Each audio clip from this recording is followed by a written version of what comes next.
Hey everyone, it's Pastor Paul here, just doing our lesson for this next week, for the week of February, actually January 31st, but we're in the first week of February. So, our theme for tonight is Be strong and courageous. Do not be frightened or dismayed, for the Lord your God is with you wherever you go. Again, that's from Joshua 1:9, which we will be using.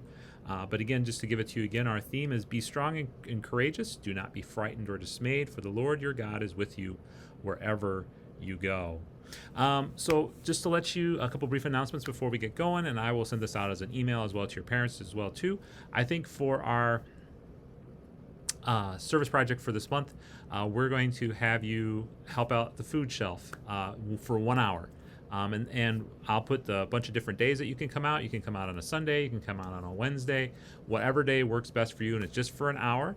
And if we do have a lot of places where you can just stay outside to work if you want to do that. We also would also just recommend if you can't come for the food shelf, is to bring in some food items for the food shelf or a donation or something along those lines. And so that's what we're going to do this week. So there won't be class next week because of that, and there won't be class the week after because that'll be Ash Wednesday service, and I want you to go to that particular service. We're going to have either an online part or an in-person part, and I'd like you to go to that and write and do your sermon notes on Ash Wednesday service. So that's sort of your confirmation project for that next week, and then we'll come back for another week of curriculum. So that's sort of what you have going forward. And I'll put this out as an email too, so you don't have to have this memorized to tell your parents. When we're thinking about the theme for this week, what we're going to do is we're actually going to be going through a lot of Bible study stuff. We're actually going to go through a lot of different books. Now, don't worry, you don't have to read them all. But we're going to go through and sort of highlight the history as where we go. And it's to remind us that God asks us to be strong and do not be frightened or dismayed because we trust in God. Remember God's promise to always be with us and to always love us and to help walk us through these difficult times of our lives. And we're going to see that this is something that we just don't make up, but we've seen throughout the Bible and throughout history. And so this is the reason why we're looking at this particular thing. We're going to look at different parts and times where the people of Israel tried to do that, be strong and courageous. Do not be frightened or dismayed because they trust in God and they know that God is with them.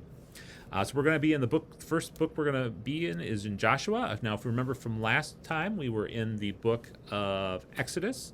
And we were in the book of Exodus. So we're going to skip ahead for a little bit. So remember Moses.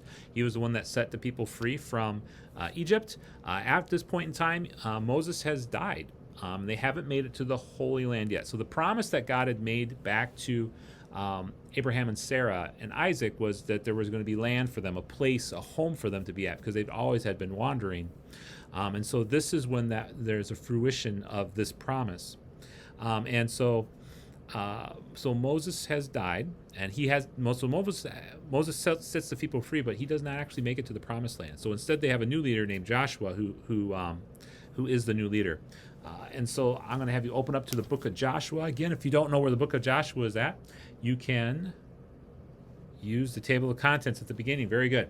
So we're going to look at just chapter 1 real quick, and I'm going to have you, so if you don't have your Bible yet, pause the video and go grab a highlighter as well too, and a pencil.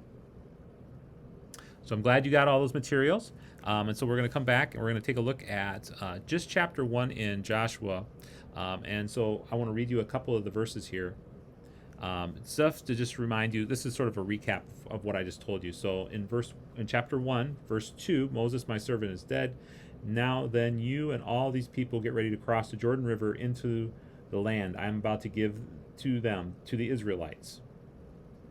And so what has happened is they're going to go into this land, the promised land. Now, unfortunately, the promised land people are living there right now, and so we're going to get so God is asking them to take the land over from these other people. And so we hear, and we'll highlight verse 5, no one will be able to stand up against you all these days of your life. As I was with Moses, I will also be with you. I will never leave you or never forsake you. So again, we hear that promise from from God as well too. And then we have our key verse, which is what we started with today. Have I not commanded you? Be strong and courageous. Do not be terrified. Do not be discouraged, for the Lord your God will be with you wherever you go. And so the book of Joshua is basically a book where you have a lot of battles and you have a lot of violence, you have a lot of bloodshed. And so the people of Israel take over the promised land. And so something to think about is we talk about God's will being one of peace. But yet we have a book like this in Joshua where there's not a lot of peace. And so so we got to sort of figure out where or how do we wrap our heads around this in this particular detail, which I think is important to do. Is God a peace? Is God a God of peace, or is God a God of war? And so it's interesting to sort of think about that and to sort of think to yourself, well, what does that really mean for me and myself and my faith? This is where we also in Joshua have the story of Jericho, where the walls come tumbling down. That's where Joshua and the Israelite army walks around the city of Jericho, and they blow their trumpets. And then after they do that a certain set of times, then the walls come tumbling down. They come in and take over the city. So you might have heard that as a rhyme before like that as well too. But again, it's good to be reminded of, and I think this is how we need to think about our faith as well too. There's going to be stuff in the Bible that's going to make us feel uncomfortable. So how do we talk about that, or how do we feel about that, and how do we see that in the greater journey of our faith and what God is doing in the world? I will add that in Matthew 26:52, we see with the new covenant with people through Jesus that Jesus actually says, "Put away your sword," and so that's sort of begins to remind people that the way of conquest, that the way of war is not always the best way to do things, and so we see that through Jesus. That Jesus asks us, "What does it mean to be peaceful?"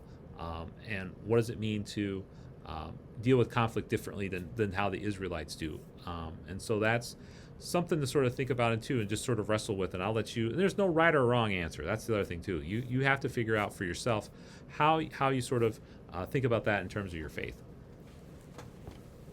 The next story or the next book, like I said, we're gonna just we're just jumping straight ahead. So if you want to read the book of Joshua, that's one of the it's great to read.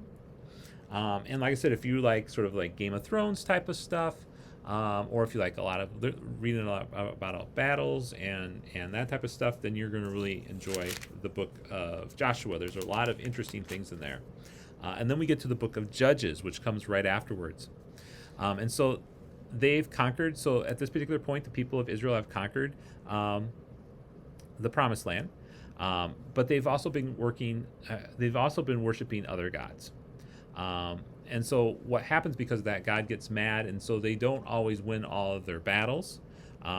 But God helps. But God still honors God's promise, and God raises them up leaders. And they don't have kings right now. They have these people called judges, which is their leaders. And I think you'll see a lot of different judges. This is where you have the story of Samson. So there's a lot of interesting stories about these different leaders that they had, these different judges. And so these are always really interesting. One that I want to point out to you is Deborah. So a lot of times we just think that that there's only male leaders within the early movement. No, there's actually female leaders as well too. And Deborah is a leader for the people of Israel at this time. And if you look in chapter 4, verse 4, you can see, then they point this out. Deborah, a prophetess, the wife of, I can't pronounce that word, was leading Israel at that time. And so you have women so God empowers both men and women into leadership roles. And so we see that in the Bible, and we see that in the Old Testament as well too. And so you can write Deborah the judge in there as well too. Oh, one thing I want to before we get too much deeper, and like I said, Judges, there's a bunch of different Judges to read about, so I'd encourage you to look at those.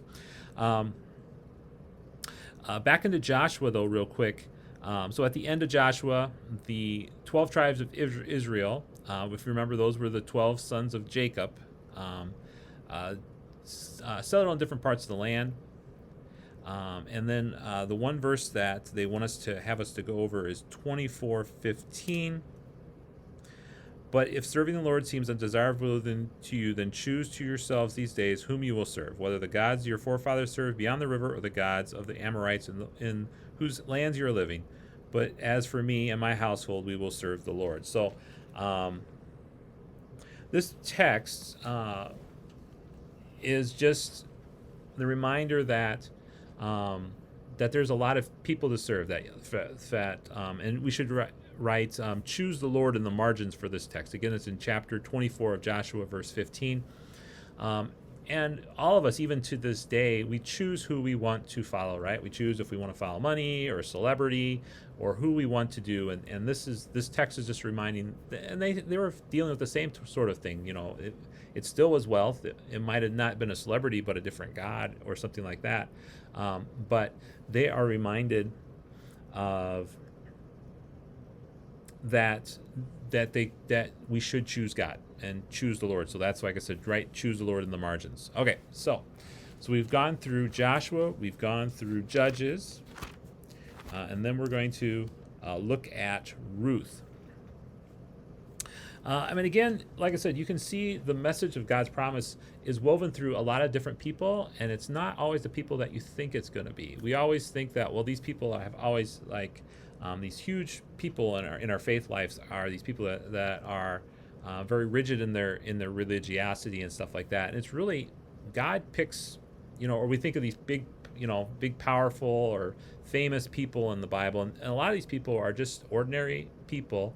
And if you remember from last week, that God chooses us and equips us to do God's will. And so in each of these different situations, in this particular case, Ruth is a person who is more like a Gentile than a Jewish woman, and yet God uses her to forward the promise of God. And so I think it's important, again, to know that God will use us, no matter what our status is, no matter who we are, or anything like that. God uses us.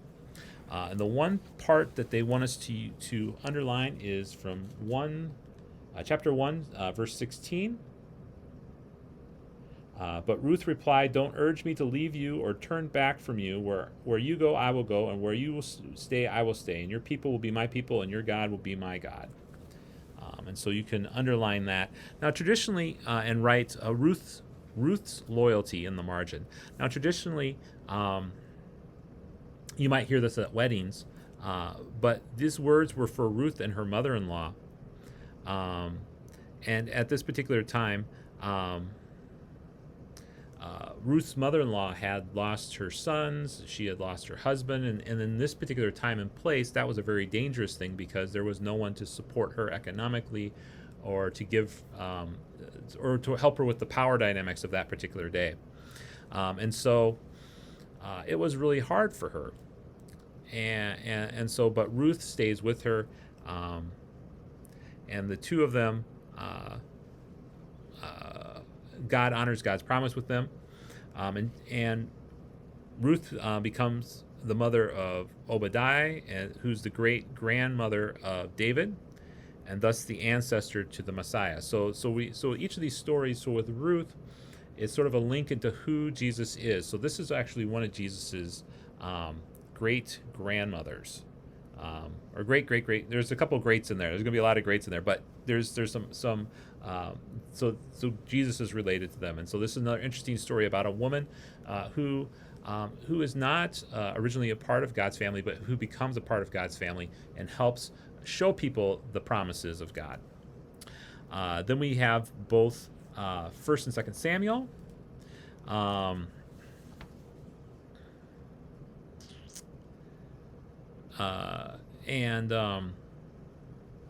So the big thing about Samuel is, now the interesting thing about Samuel is it actually talks about a lot of kings.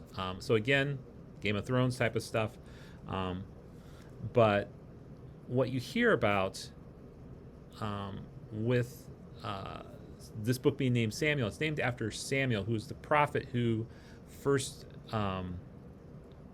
picked the king out for God. So God never really wanted the people to have a king, but the people were like, nope, we're going to do this. We're going to do this. This is what we want, because everybody else has got a king, so we want a king. And so Samuel says, fine, this is what we're going to do. And so he picks Saul, who is the first king of Israel.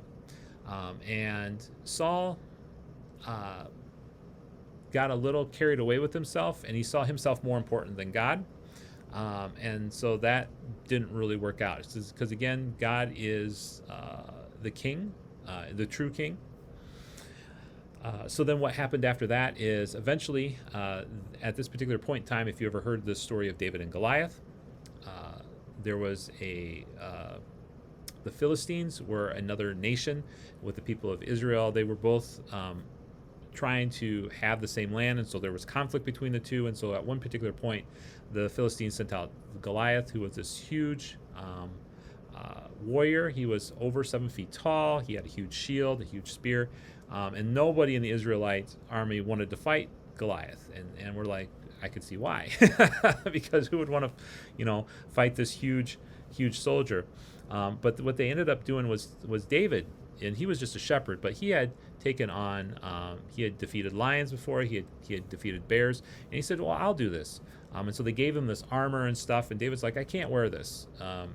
It's too big for me. So he goes out in the field, and all the Philistines are laughing at David right now because he's like just dressed in normal clothing, and you have Goliath, who basically looks like a tank. He's got all the armor on him and stuff like that, and David picks up a simple stone and uses, and he used a slingshot, and he fired a stone at Goliath, and the stone actually killed Goliath. And so then after that, the people of Israel were able to defeat the Philistines. But the bad thing about this is it set up a bad dynamic between King Saul and David, and eventually Saul grew jealous of David and tried to kill David, and then David was able to defeat him eventually, and King David became the ruler of Israel. And under King David, the country of Israel really grew. They have a lot more riches. They added more land and stuff like that. But David, and David was made the new king, but as much as David was a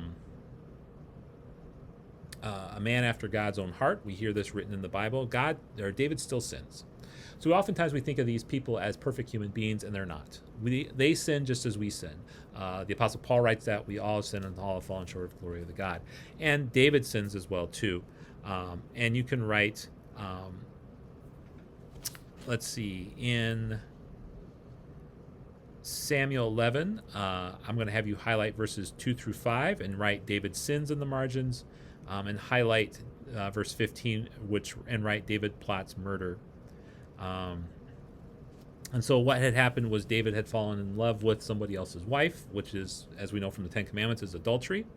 And then he plotted to have that person killed in battle. And when he did die, he was able to marry his wife. And God calls him out on that. And God says, God has this other prophet by the name of Nathan come up and tell David that he has done wrong. And then I want you to go to chapter, and he does this in chapter 12, verse 7. And then I want you to go to, and right next to that, David exposed. And then go to chapter 12, verse 13, and write David repents. And so Nathan exposes him. He says, God knows what you did. And then David goes, you're right. I'm wrong, and I need to repent. And he means it, too. He just doesn't go on Instagram and say, I'm sorry. He actually changes the way that he lives his life and stuff like that. And there's still consequences for what David did because of that. David is forgiven, but there's still consequences to his actions. And finally, I know we're almost done. First Kings. We've gone through a lot of books, haven't we? So King David's son Solomon becomes king and asks God for wisdom over power and wealth. I want you to go to chapter 3, verse 9 in First Kings and write Solomon prays for wisdom in the margin. And Solomon is the one who builds the big temple in Jerusalem, which we'll read about in the New Testament, stuff like that. You can highlight chapter 8, verses 23, 27, and 30, and write the temple dedication prayer in the margins. And so then after King Solomon dies, we see a lot of good kings and bad kings, and it's sort of but at the end of it, it's sort of the kingdom of Israel sort of falls away from God again and again, and new kings try to bring them closer, but in the end they fall farther and farther away, which is why Jesus will be showing up, why God sends God's son Jesus to be there. So, but in all of this, each of these different books, each of these different people that we've been following, they've all had some really hard stuff to deal with. And so in time and time again, it's important to be strong and courageous and do not be frightened or dismayed, for the Lord your God is with you wherever you go. And so in each of all these things, we see God's promise highlighted. We see that there's a lot of there's a lot of adversaries for people to deal with. There's a lot of hard situations to deal with, a lot of difficult situations to deal with. But in the end, through all of these different books, and you can read as much or as little as you like of these, you will see that God is with you. And so as you think about that for your own life, what does that mean for your own life? When a situation gets hard, how do you deal with it? And how do you deal with it knowing that God is with you? Well, thank you for listening to this for tonight, and we'll talk about this a little bit more in the confirmation for tonight or whenever you do watch this. Will you take care, God bless, and we'll talk to you later.